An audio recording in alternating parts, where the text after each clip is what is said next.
My name is Ethan Cole, and until last winter, I lived a quiet life in downtown Chicago. A small apartment, a regular job, a cup of black coffee every morning, and silence that filled the walls at night. I liked the routine, the predictability. The city buzzed outside, but inside my apartment there was order, a quiet that was comforting. But everything changed the day a new neighbor moved into the apartment across the street. Her name was Lena Hart. I first noticed her on a rainy Thursday. She stood by the window opposite mine, adjusting pale curtains. There was nothing unusual about her, until I realized she never turned on the lights. Not once. At first I thought it was odd but harmless. Perhaps she hated artificial light. But then I noticed her silhouette moving slowly at night, like a shadow trapped behind glass. The way she moved, the rhythm of her gestures, the stillness of her pauses. It was deliberate, calculated, almost hypnotic.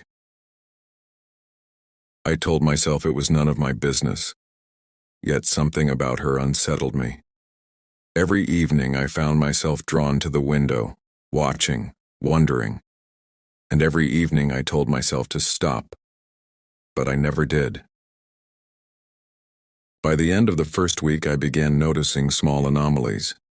A shadow that lingered too long. A reflection that didn't match her movements. The way the curtains twitched as if moved by an unseen hand. One night, unable to resist, I tried to make out her features in the dim streetlight. Her face was obscured, always partially hidden behind the glass, but her eyes, deep, dark, unnervingly still, seemed to pierce through the distance and right into me. I returned to my apartment with a pounding heart, telling myself I was imagining things. Yet sleep evaded me. The silence of my apartment now felt oppressive, as though it was filled with her watching presence.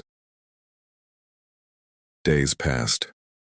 I found myself observing her during every possible moment, before work, after work, in the early morning fog. And each time I noticed the same pattern. She never left, yet her silhouette shifted subtly.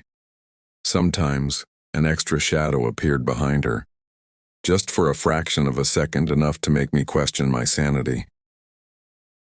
One evening, compelled by a mixture of fear and curiosity, I ventured outside. Rain had soaked the streets, and the neon signs reflected on wet asphalt like liquid jewels.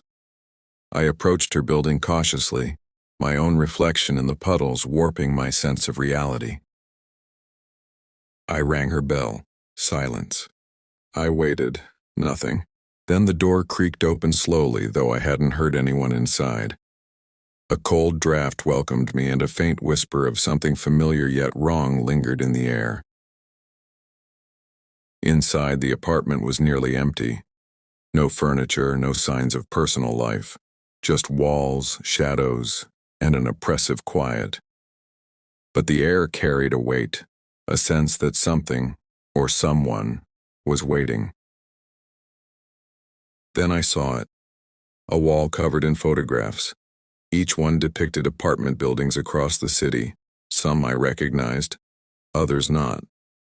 And in each photograph, a figure stood behind a window, always watching, always present. My hands trembled as I reached toward them. That's when I heard the softest of whispers, almost inaudible. "You shouldn't have come here, Ethan." I spun around. Lena Hart stood there, her face, it wasn't human. It was elongated, pale, featureless, yet somehow familiar. Her presence radiated something ancient, patient, and terrifying. "I've been waiting," she said, her voice melodic, hypnotic yet heavy with menace. "Waiting for someone to notice, waiting for someone to see." The air thickened. Shadows stretched unnaturally along the walls, and then the photographs began to change. Windows shifted, lights flickered, and my own apartment appeared in one of them, with a shadow inside my room. watching me. I stumbled back, panic surging. Every rational thought screamed to leave, but my curiosity anchored me.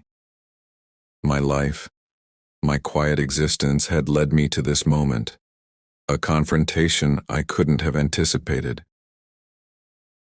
She moved closer, silent, almost floating, her movements defying natural law. "You think you live alone," she whispered. "But you've always been part of this, part of what watches, what waits." And then I realized, Lena wasn't just my neighbor.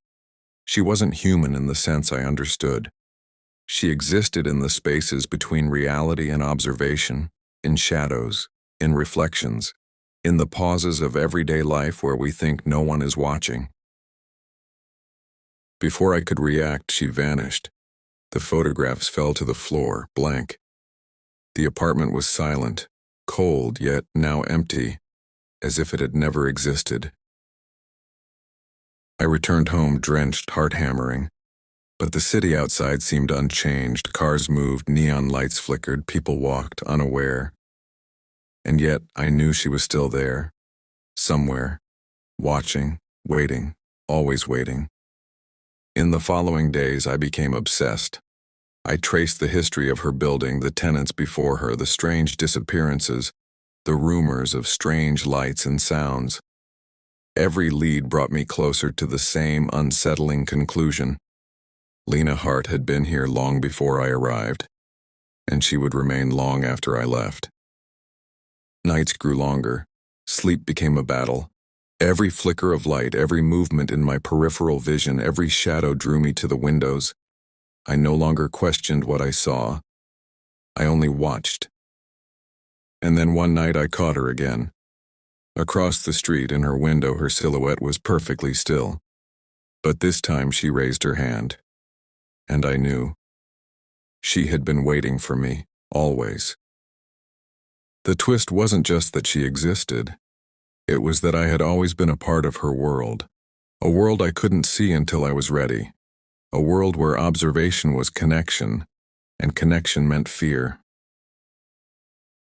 I never saw Lena Hart again. Not in the conventional sense, but sometimes in the quiet moments I catch a shadow at the corner of my window. Sometimes the faintest whisper calls my name. And I know she is still out there, waiting, watching. The city moves on. People live their lives unaware of the quiet observer in their midst, but I remember. I always remember. Because some mysteries never end.